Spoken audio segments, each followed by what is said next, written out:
So we're going to start with ionic compounds. And ionic compounds are probably the more, I don't want to say confusing, but there's more to them than the covalent compounds. So ionic compounds are called ionic compounds, one, because they're made up and they contain ions, which we learned about last week, so positive and negative ions. They also, what holds them together is called an ionic bond, which we'll learn about next week. And so if we have these ions, we're going to see that there are actually multiple types of ions. The ions we talked about last week, where we said, for example, a sodium becoming the sodium positive with a positive charge, that is a monoatomic ion. It has one atom involved, so it's monoatomic. And we said that these ions formed so that the element, so the ion, would get a full valence shell. It would have those 8 valence electrons. It would be like a noble gas. Transition metals, we didn't talk about too much. We said we had +1, +2, +3, -1, -2, -3. And then I think I probably said these, for the most part, form +2. For the most part, they do. There are a few exceptions that we're going to have to talk about. So first of all, let's talk about their names. So the other day when we were going through them, I would say some names that didn't exactly match what you probably had in your mind. So if I said the ion formed from chlorine, I wasn't saying chlorine ion. I was saying chloride ion. But when I talked about the ion from sodium, I was calling it sodium ion. There's a reason for that. So look at this table with the symbols and the names and see if you can find a pattern of how they are named. Yes. The ions that have a negative charge end with the "ide" suffix, I-D-E. More or less, take the main part of the element name and add "ide" onto the end. So oxygen becomes oxide, nitrogen becomes nitride, fluorine, fluoride, chlorine, chloride. So if you have a nonmetal that forms a negative charge, put the IDE on the end. What do we do for the positive ions here? The names stay the same. All you have to do is put the word ion on the end. Sodium becomes sodium ion. Chlorine becomes chloride ion. So these are most of the ions you're going to be dealing with the majority of the time. This is not a carve it in stone table. This is not a memorize it table. This shows where the most common ions come from in the periodic table. So most of the ones we're going to use are these over here in the S's, and then these over here in the P's. We will certainly use some of the other ones, but not nearly as often. In addition to monoatomic ions, we have polyatomic ions.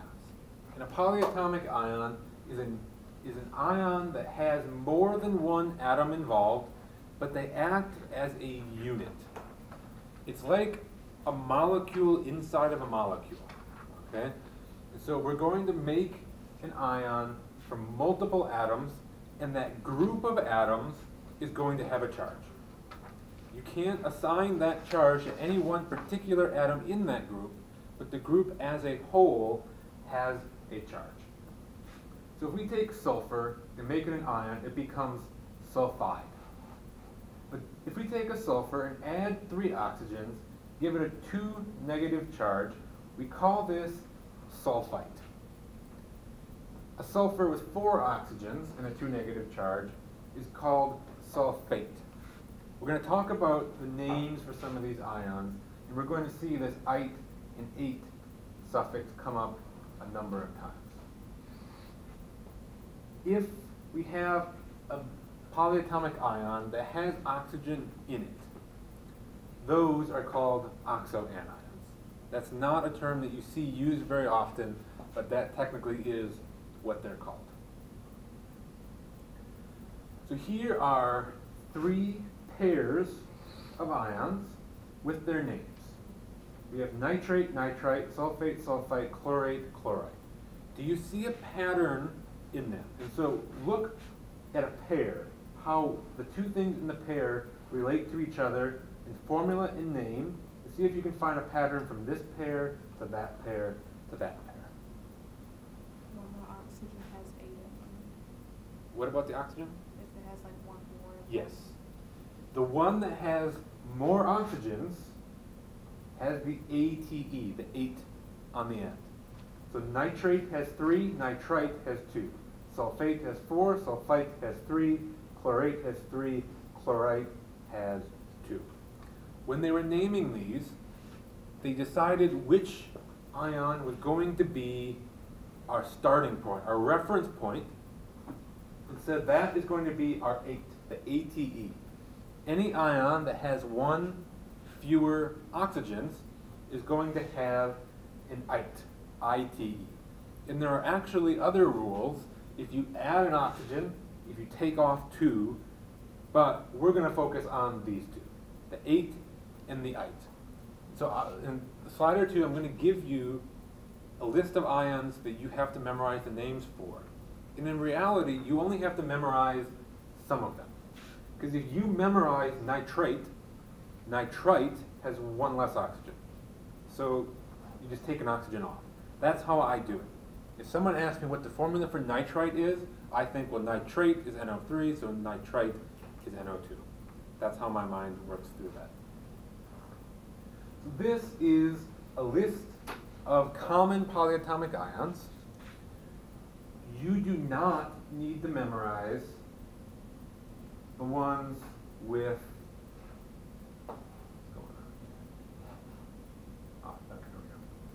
so I blocked some of them off. Those are ones that you're probably never going to see in the semester. The ones that are still shown are ones that you're probably going to come across, but I don't require you to memorize the ones that have the little yellow asterisk. If there's an ion up here that you're currently seeing that does not have an asterisk, it is fair game for me to ask you the name given the formula, or the formula if I give you the name, just like we did with the elements.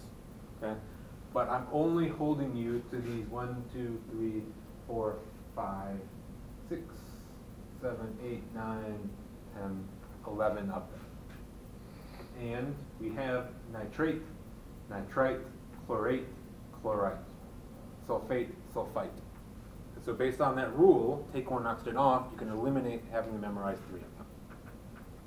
So you've got 8 to memorize, and that's not all that bad. So what do ionic compounds look like when they have one of these polyatomic ions? They're going to look just like the ionic compounds we saw in the video, like sodium chloride, but there's going to have more than 2 elements in them. So this is calcium carbonate. We say the name of the element here, and then we just say the name of the polyatomic ion. That ion is carbonate. And so it's calcium carbonate. We write it out. We don't separate the 2 ions, but because you're familiar that that is carbonate, you look at that and you say, the calcium is my positive ion, the carbonate is my negative. This is sodium bicarbonate, baking soda. Sodium is our positive, HCO3 is our negative. Sodium cyanide, potassium nitrate. There really is only one polyatomic positive ion that's at all common, and that is the ammonium ion, NH4 with a positive charge. And so, if I'm writing exam questions and I want to see if you know how to use polyatomic ions, and I want to throw the polyatomic in as the positive, I only have one option. So you see ammonium a lot. For the negative ones, there's a lot more choices for me. And so you're going to see different ones. But for the positive one, you're going to see that ammonium very frequently. Don't get tripped up in the fact that this is ammonium, whereas we already had ammonia. You remember the formula for ammonia? It was NH3. NH3 is ammonia. NH4 with a positive charge is ammonium. So make sure you know the difference between the two. So this is what ionic compounds look like. It's just a crystal lattice. It's an organized arrangement of our ions. So sodium chloride is about the simplest ionic compound you can have. One sodium for one chlorine. And so that's what our structure looks like. One chlorine, one sodium. One chlorine, one sodium. And if you look at that block, one specific chlorine does not belong to one specific sodium. If we pick that chlorine, it's touching a whole bunch of sodiums. When we look at our formula for our ionic compound, NaCl, that doesn't actually exist as what we would think as a molecule. There is no single sodium chloride molecule with one sodium and one chloride. What this tells us is that when we have a chunk of sodium chloride, there's a 1-to-1 ratio between the two elements. Over here with our polyatomic ion, this is calcium carbonate. And so there's one calcium. And for every one calcium, there's going to be one carbonate. And so it's the same idea. It's 1-to-1, just like over here. But the carbonate, instead of being one element, one atom, it's this big polyatomic ion. It works exactly the same. It's this neat arrangement in a 1-to-1 ratio. Another way we can classify elements is just simply based on the number, classify compounds is based on the number of elements that are in them. This is, not, again, not a classification you see very often, but we do have to go over it. And so a binary compound has two elements in it. There's sodium and chlorine. A tertiary compound has three. It has nothing to do with what ions each one goes in. Just simply look at the formula and pick out how many different elements there are. We have lithium, nitrogen, and oxygen. It's a tertiary compound. Quaternary is 4. We have nitrogen, hydrogen, carbon, and oxygen. So just count. Is there 2, 3, or 4 elements? So it's binary, tertiary, or quaternary.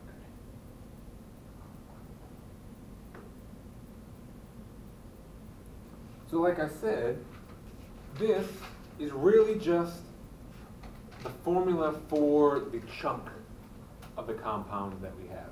It's not an individual molecule. So when we go through this, we have to keep in mind that an ionic compound, because it's the ratio between the two, we're going to simplify it. Okay? Because if we look at this, it's also, if it's 1-to-1, it's also 2-to-2, and 3-to-3, and 4-to-4. The formula for an ionic compound will always be simplified. So if you have subscripts, and they're both divisible by the same number, just like you would simplify a fraction, you have to simplify your formula. So you wouldn't write Na3Cl3. They're both divisible by 3, and so you divide them both by 3, and you get 1 and 1, which we don't write once. Because ionic compounds don't exist as a molecule, this what we think of as a molecule is technically called a formula unit. A formula unit is essentially the molecule form of an ionic compound. So we're going to go through and learn how to assign subscripts to these ionic compounds. What ratio do the different ions combine in? This is something that students struggle with, okay? And it's something you're going to do the rest of the semester. So it's something you really want to focus on now to get it down. Otherwise, you're going to continue to get things wrong the rest of the semester. Once it clicks, it's not that hard, okay?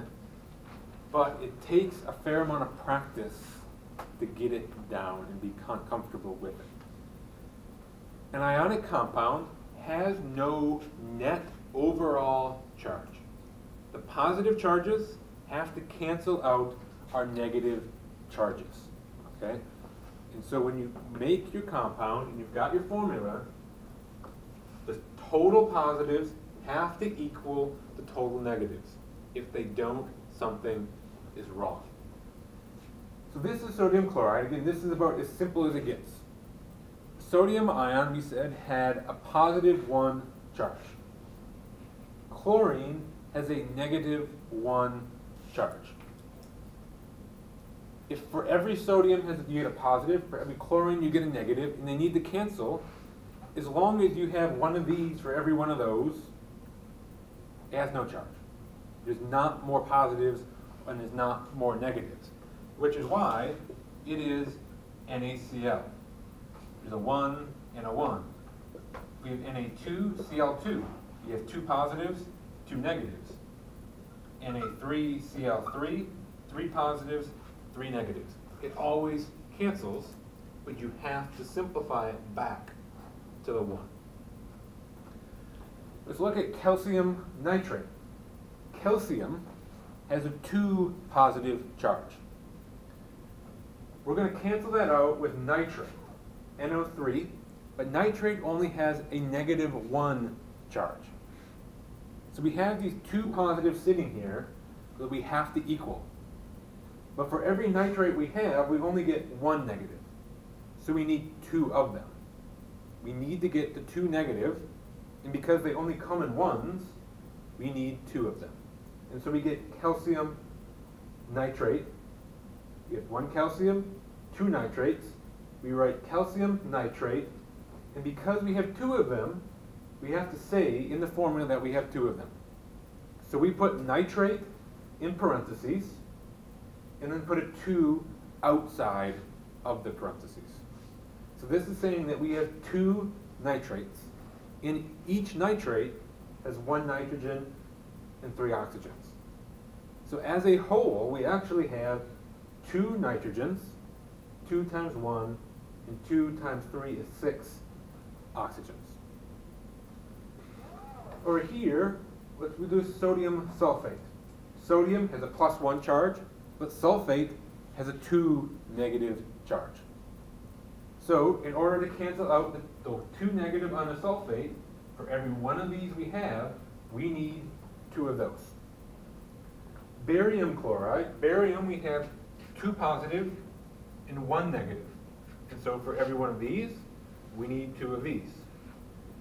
More complicated is barium phosphate. Barium has a 2 positive. Phosphate has a 3 negative. If I start with 1 barium, and I add a phosphate, I have 2 plus and 3 minus. So I need more positives, right? So let's add another barium.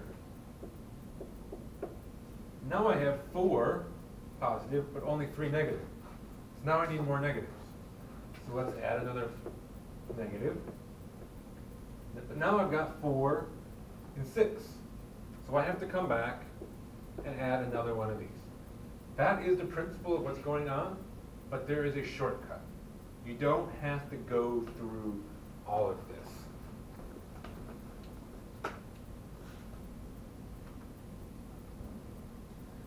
So let's look at this shortcut with an example. First one we're going to do is calcium in nitride. What is the charge on a calcium ion? 2 plus. 2 plus. Calcium is here. Everything in this group is 2 positive. We've got nitride. Nitride. So this is just nitrogen. If nitrogen forms an ion, what charge does it form? -3. So this is essentially what we just did with barium and phosphate. We have a 2+ and a 3-. But let's find an easier way to do this. What we're going to do is we're going to take the charges and we're going to flip them over to the other ion and make them subscript. So I'm going to take this charge, I'm going to put it down there as a subscript. I'm going to take that charge, I'm going to put it down here as a subscript. When you do that, the positive and negatives go away. So what I end up with is calcium, that 3 is now the subscript on the calcium. Nitride, the N, the subscript on my N was the charge on the calcium. Ca3 and 2, which is what we got over there. We needed 3 of the bariums and 2 of the phosphates. We got the same result, but we didn't have to go through that trial and error. Take the charge, make it the subscript on the other one. That's it. The only thing you have to watch out for is if, when you do this, it can be simplified, you have to simplify it. This one can't be simplified though, because you have a 3 and a 2. They're not divisible by the same number except 1. Dividing by 1 does nothing. So that is calcium nitride.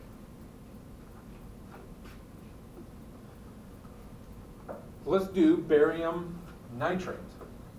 What's the charge on barium?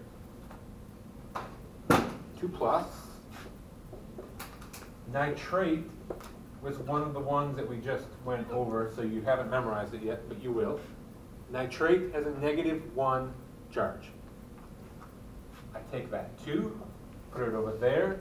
That's a 1, so I'm going to take the 1, put it over there. Ba1, NO3, 2, but the 2 goes to the whole thing. Some students find it helpful to always put the different ions in parentheses to really separate them out. That's not technically what you should do, but I will never mark you wrong for it. So normally you would only put parentheses if it was a polyatomic ion that had a subscript. You would never put it on a monoatomic ion, and you would never put it on a polyatomic that didn't have a subscript. But if you want to always put parentheses on every single ion, that is fine. So here's another one, potassium sulfate. What's the charge on a potassium ion? Potassium is here, +1. And we've got sulfate. Sulfate was on that table. It is 2-. So what is the formula for potassium sulfate? Potassium squared and SO4. It's K, the 2 goes down here. K2, SO4, and the 1 goes on it because we don't write 1s, we don't need to write the 1, and we don't need to write the parentheses. So that is the formula for potassium sulfate. You have a 2 and a 1, it can't be simplified, so you're done. Take the charge, make it the subscript on the other one.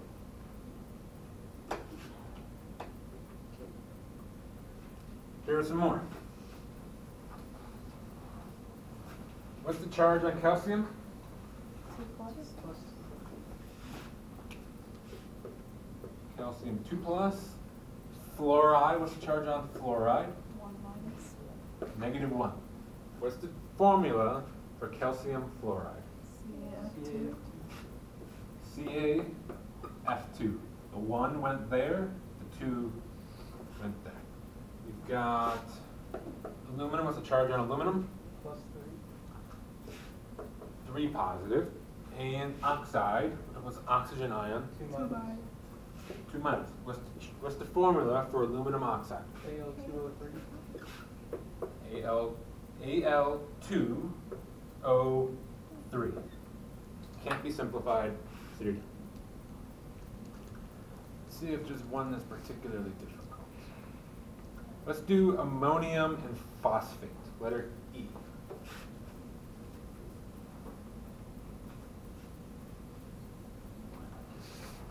So ammonium was on that table.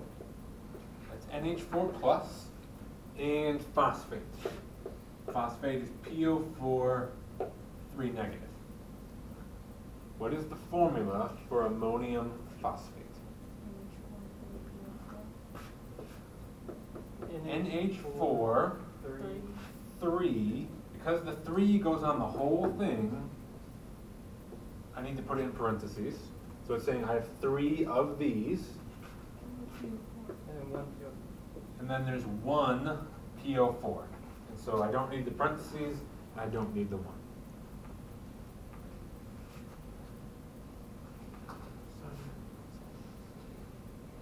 So I don't see this example up there, and so I'm going to make it up. Let's do calcium and sulfate. What's the formula for calcium sulfate? CaSO4. CaSO4, right.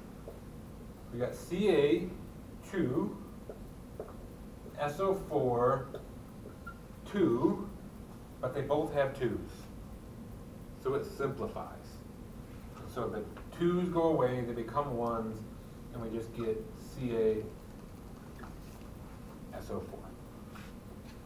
When you do the little switcheroo, don't forget to check to see if it cancels. Sometimes it will.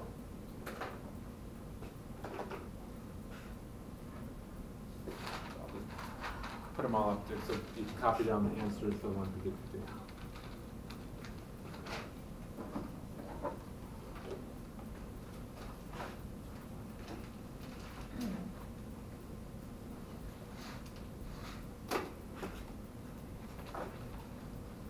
All right, got them?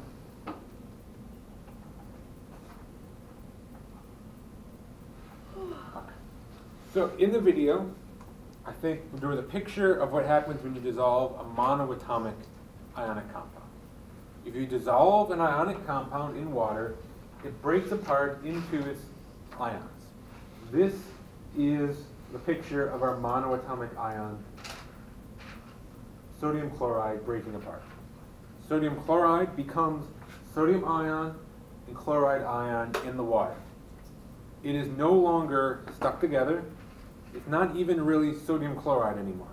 It is sodium ion and it is chloride ion. They're now completely independent of each other. If we put an ionic compound in water that contains a polyatomic ion, that polyatomic ion stays that polyatomic ion. We, in this class, are never going to break apart a polyatomic ion. If you take a polyatomic and you break it down into separate elements, you're doing something wrong. That polyatomic element stays the unit that it is. And so in this formula, how many potassiums are there? There are 2. When you dissolve it in water, we get 2 independent potassium ions. And so it's 2 K pluses. The thing we're now dealing with are potassium ions. If we have 2 of them, we now put the 2 in front of it, and it's a full-size 2. It's called a coefficient. We're going to be dealing with those when we get into reactions. So in our molecule, in our formula unit, we had 2 of these. We can't put a 2 up here because if we put it there, you wouldn't know whether it went to the K, the S, or the O. Okay? So here, the thing we were talking about was the whole potassium sulfate. But over here, it's broken apart. The thing we're focusing on is just potassium ion, and there are 2 of them, so we put the 2 in the front. The sulfate was a unit, and so it stays a unit. That sulfate stays a sulfate, and it floats around in the water as an SO4 with a 2- charge. It will not break apart into sulfur and oxygen. So here are some names of ionic compounds. we're going to start learning how to name these. So look through, we have the formulas and the names, and see if you can see a pattern in how to name them.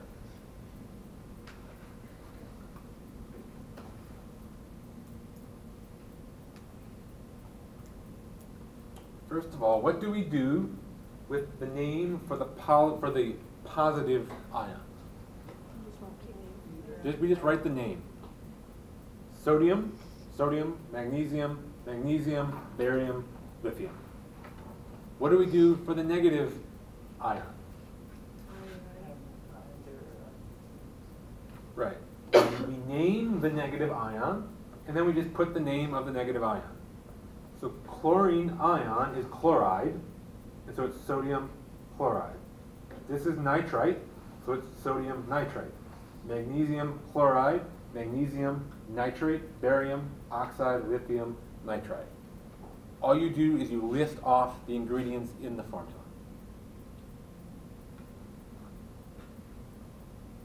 So here is a compound. It's drawn here, the formula is down here. What is the name of that compound? Say it again. Aluminum oxide. Aluminum oxide. It is aluminum. Just say the element and then name the negative ion. Aluminum oxide. Yeah. We don't have to say like aluminum trioxide because there's 3 oxide. No, we'll get to that. But we're going to, that prefix is only for molecular compounds. Because ionic compounds have set charges, we know just by the name what subscripts must be. What's the name of that? Sodium chloride. Oh, that one? Sodium nitrite. Sodium nitrite. Magnesium chloride. Magnesium nitrate. Barium oxide. Lithium nitride. And so when you're giving them a name, the subscripts don't really even matter. The exception, of course, is knowing the difference. You have to look at that subscript. But the 2 here and the 3 there, they didn't have any impact on the name. Right? All that matters is what the compound is made up of. So here's a flow chart for naming ionic compounds. We're not going to go through it. If it's helpful to you, you're welcome to use it. So now we're going to come to our transition metals. Those are the ones in the middle. The ones that I said, for the most part, form positive 2 charges. There are exceptions. There are actually a fair number of exceptions, but I'm only going to hold you to a few of them. And so here's an example. This is copper and oxygen. When we said aluminum oxide, it was Al2O3 and nothing else. There was no other possibility. But copper and oxygen forms this formula and that formula. So what was different between one of the 2 elements here that made them combine in different ratios? What determines the ratio that they combine in? The valence electrons, which determines their charge. What charge they had, remember, became our subscript. And so if there's a difference in subscript, there must have been a difference in charge to begin with. And so if the difference is on the I'm not going to lead you down the wrong road here. That's going to make it more complicated. Just leave that be. So they combine in different ratios because the charge on one of the elements was different. They will only change if it's a transition metal. If you have something that's not a transition metal, that charge is locked in stone. It will always form that charge. So which of these 2 elements is a transition metal? Copper. Copper is here. It's in this D block here. It's a transition element. And so the charge on the copper here is different than the charge on the copper there. Let's work backwards. Okay, let's tear it apart and figure out what the charge was. So we have two compounds here. We have CuO and we have Cu2O. Before we were taking charges, making them subscripts. If we want to undo that, where is this? Let's start with this one. Where is that 2 going to end up? Second top. On the oxygen. It's going to end up here. Is it 2 positive or 2 negative? Because it's oxygen. That was negative. So it's going to be negative. What number is actually here? 1. There's a 1 here. You don't write the ones. If there's no number there, it's a 1. So where is that 1 going to end up? On the copper. Is it going to be positive or negative? Positive. Positive. So in this case, the copper had a 1 positive charge, the oxygen had a 2 negative charge. Let's do the same thing over here. There's a 1 there and a 1 there. What charge goes up here? 2 plus. 1. Let's get there the long way. Based on undoing this, what number goes here? 1 plus. 1 plus. That 1 goes there, that 1 goes there, it's 1 negative. But that's not done. That's not right. What is wrong with what we just did?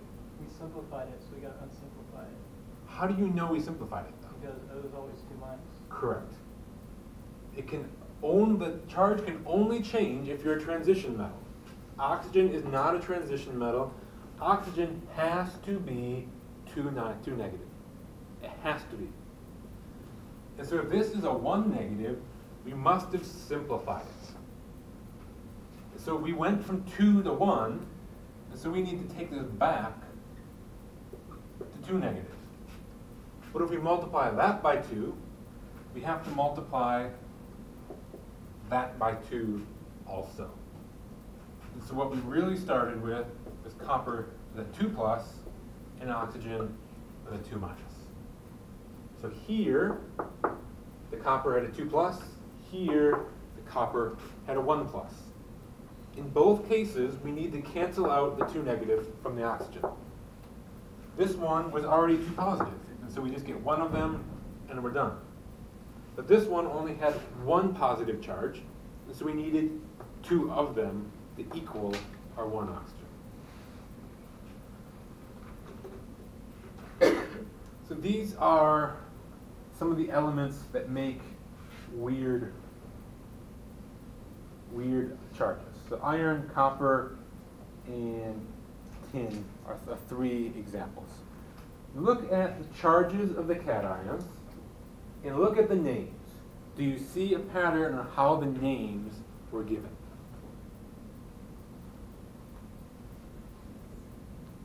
What is it? The Roman numerals tell us the charge. So iron chloride comes in 2 different flavors. We have iron 2 chloride and iron 3 chloride. Iron 2 chloride, iron 3 chloride. Copper oxide comes in 2 types. We have them right here. Copper 1 oxide, copper 2 oxide. Copper can also, because it's copper 2 sulfate, so it's still copper 2 plus. Yes? Can the iron or copper ever be more than those 2 or 3 or the 1 and 2? Can it ever be like copper? For the most part, especially in this class. Iron will be 2 or 3, copper will be 1 or 2. What people like to do incorrectly is when they name them, the number they put in the subscript here, the Roman numeral, is the subscript. And so they read this as copper 2 oxide. That is not correct. This is not copper 1 oxide. You have to work back to what the charges were. And for copper and oxygen, the copper with a 2 is actually copper 1 oxide, and the copper with a 1 is actually copper 2 oxide. So don't be lazy and just copy the number in as a Roman numeral. You're going to get it wrong. Can you do another example? Yeah.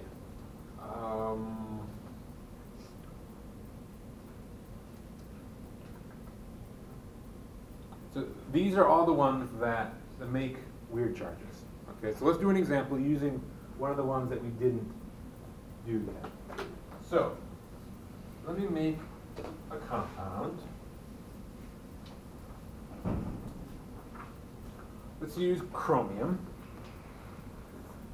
So we've got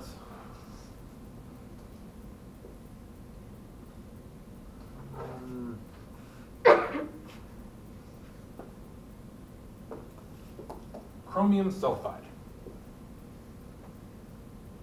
Chromium comes in two different types, though.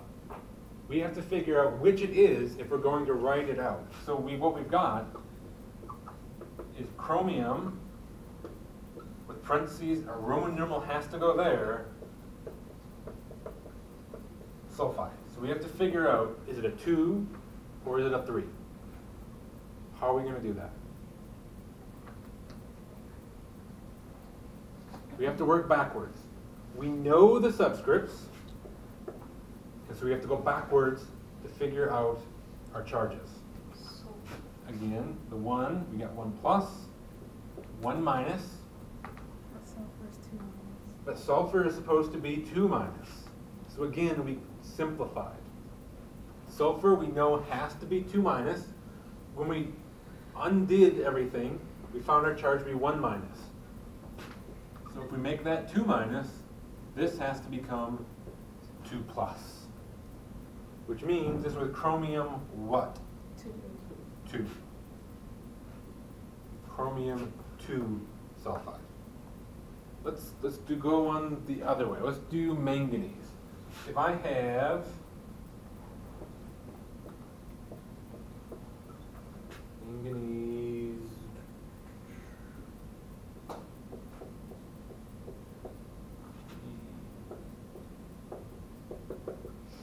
do manganese 3 sulfide.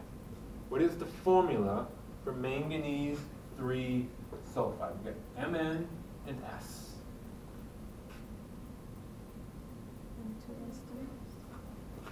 Mn2S3.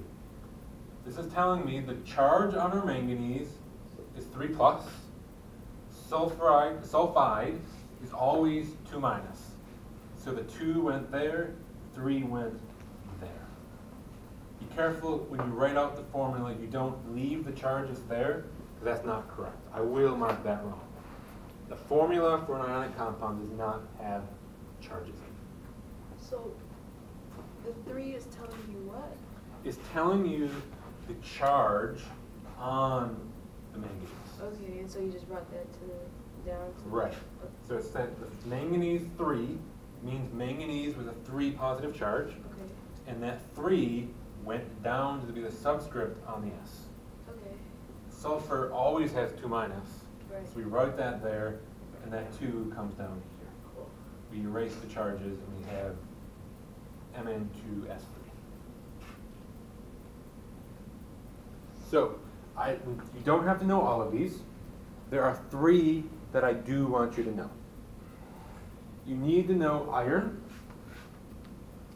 It can be 2 or 3. You need to know copper. It can be 1 or 2. And you have to know silver, which is always 1. So iron can be 2 or 3. Copper can be 1 or 2. Silver is always 1. Now I can use the other ones in examples, but I have to do it this way. Okay? And so I have to tell you, this is one of the weird ones,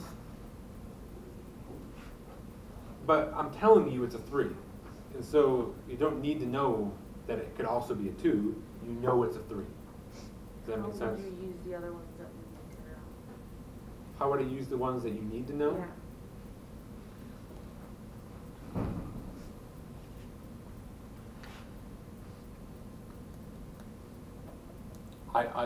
it would be fair game for me to ask what charges is copper capable of forming. Oh, okay.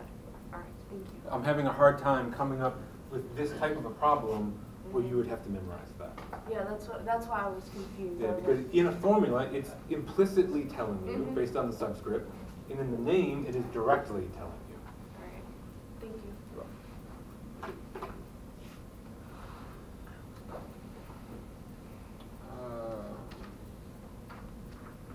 We will do some of these. We won't spend a ton on all of them. Which one looks the most painful?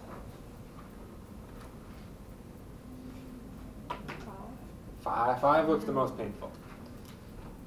So we've got iron, right? We've got iron. What is NO3? Do you remember? Nitrate.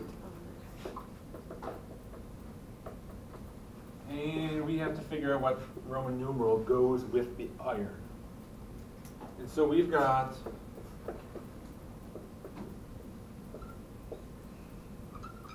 that. It's 3, How did you know that? because NO3 minus is nitrate. Right. So nitrate had a negative charge on it. And so that 1 ended up there. When we reverse engineer this, that 1 went there. That 3 ended up here. The charge on our nitrate is correct, which means we didn't simplify it. And so that charge must be the charge on our iron. And so, what is it? 3. And how would you read that in words? Iron 3 nitrate. Iron 3 nitrate. Just say it. Iron 3 nitrate. Do anyone wants to do Number 3, please. number 3? So we've got copper something sulfate.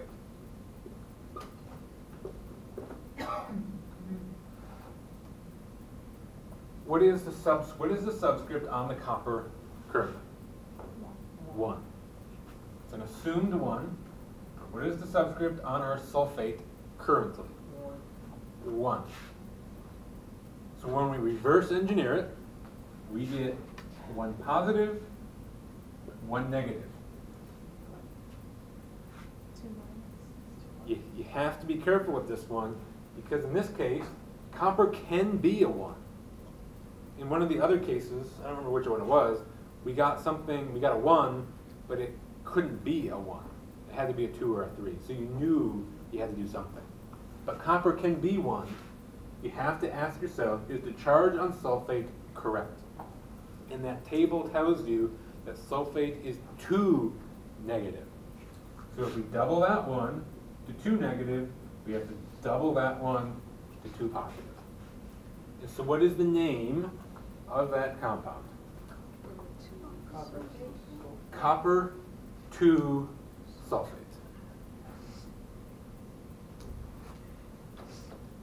Requests for 1, 2, or 4?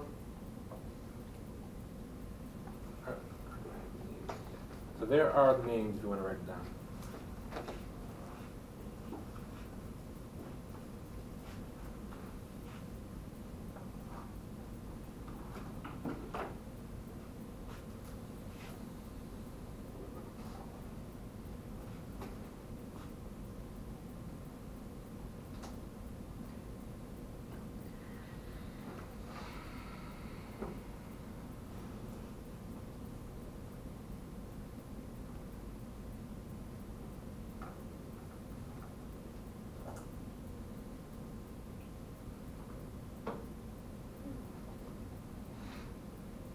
I just thought of an example of how you would need to know the copper and the iron.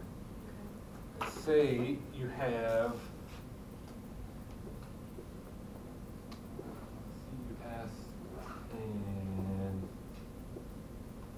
I chose the 2 that look exactly the same when I write them.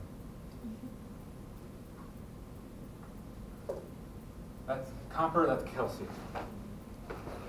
What is the name of that? You're going to work it back. You're going to work backwards. And so we've got a 1 and a 1. Then we've got 1 plus, 1 minus, but that's a 2 minus, so that's a 2 plus. copper 2 sulfide. What is the name of that? Calcium sulfide. How did you know that you didn't have to work backwards and put a Roman numeral on that one? +2 and a -2. Calcium +2. Sulfur. Calcium is just a metal. I guess what I'm getting is, how did you know It's a non-metal in the middle. that you didn't have to go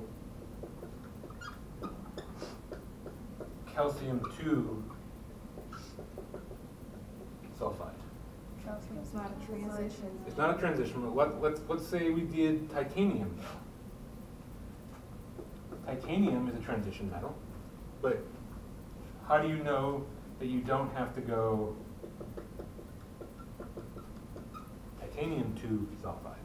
Knowing the iron and copper tells you, if you're going to write the name of it, you have to tell me. Yes, you can always figure out what the charge is, like the calcium, but you need to know whether you need to specify or not. Does that make sense? And so if you're giving me the name of something that has copper or iron in it, you have to take the time to work backwards and figure it out. If it doesn't have either of those, it doesn't matter what the charge is. Just give me titanium sulfide.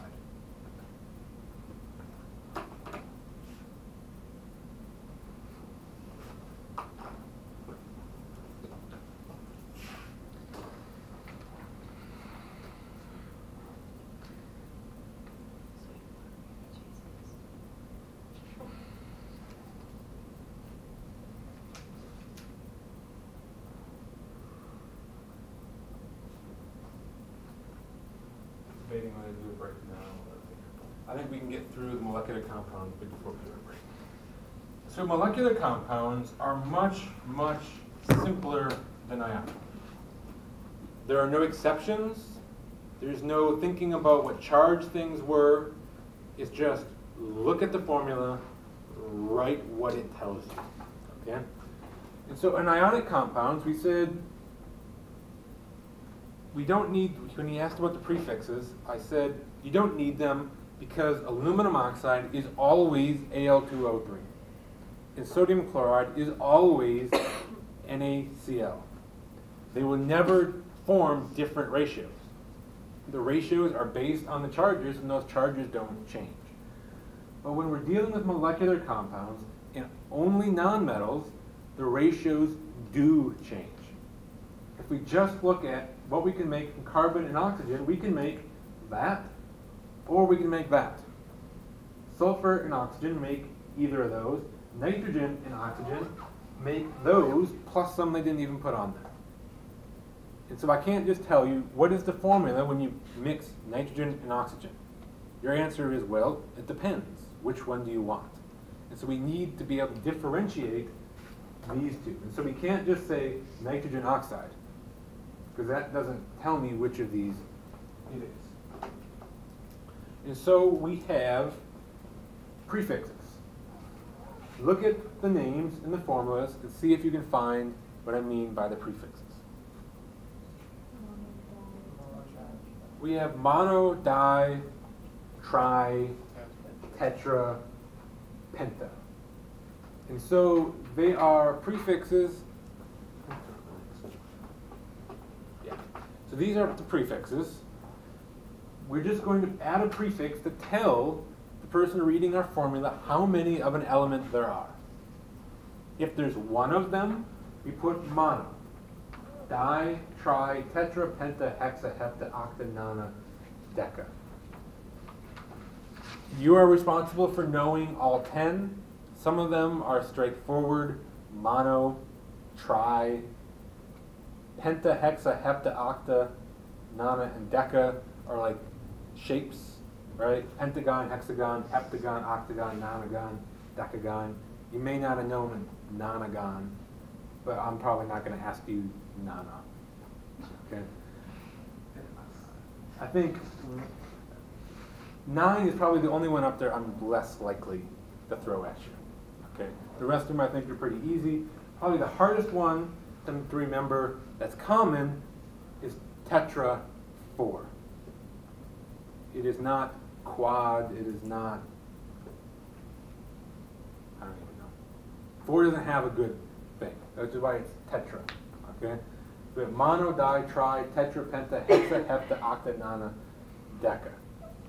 If we're putting mono on the first element, so if we go back, carbon monoxide, it's really monocarbon monoxide.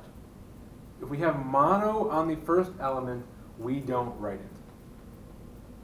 Okay? If it's anything other than mono on the first element, you have to write it. If it's a mono on anything other than the first element, you have to write it. The only time you don't write it is if it's mono on the first element. And if you have mono that runs up to something that seems hard to say, like monoxide, you can shorten it to monoxide. Or tetraoxide can become tetroxide. So what would you name that? Sulfur dioxide. For the first element, just say the element. Put the prefix on it if you need to. And then for the second element, you give it the ion name. Even though it's not an ion, it is still oxide. And so it's sulfur, it's monosulfur, but we leave the mono off. Sulfur dioxide. What about that one? Nitrogen, say the element, nitrogen, trifluoride. That one? Tetraphosphorus pentaoxide. What's 10? Deca. Deca. Tetraphosphorus, you got the easy one. You got the hard one. Yeah. Tetraphosphorus, decaoxide, or decoxide. Either one would be correct.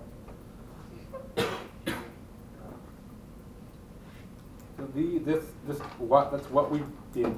You already picked it up. We don't even need to go through the rules, but they're there if you need them. Here is your flow chart if you need them. Give me a name. Sulfur trioxide. Sulfur hexafluoride. Dinitrogen. The first one is always just the element. Dinitrogen, tetraoxide, or tetroxide. Carbon monoxide, which probably as soon as you say it, you know that hurts to say. And so it's carbon monoxide. And what about the last one? Phosphorus pentachloride.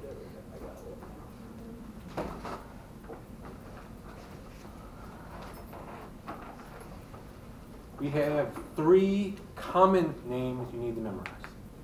One of them you already got memorized, so you really only got to memorize 2, right? There's ammonia, which we talked about earlier. Remember, ammonia is NH3. Ammonium was what? NH4 with a positive charge. Don't get them mixed up. And the last one is hydrogen peroxide, which is H2O2. Yes? I've heard hydrogen peroxide is a byproduct of making isopropyl alcohol. I can't confirm or deny that. I feel like that's a yes. How much are we going to be using hydrogen peroxide for this class? This or the Yeah, actual which stuff? Like how often are we be using that? In a lab or in reactions and stuff? never? I don't think. Nothing's coming to mind.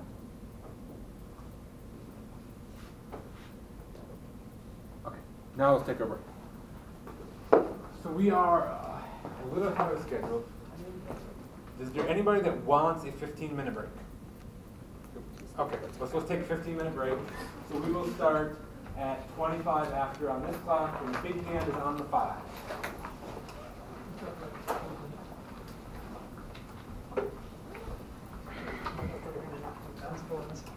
You know the first 4 things, they only look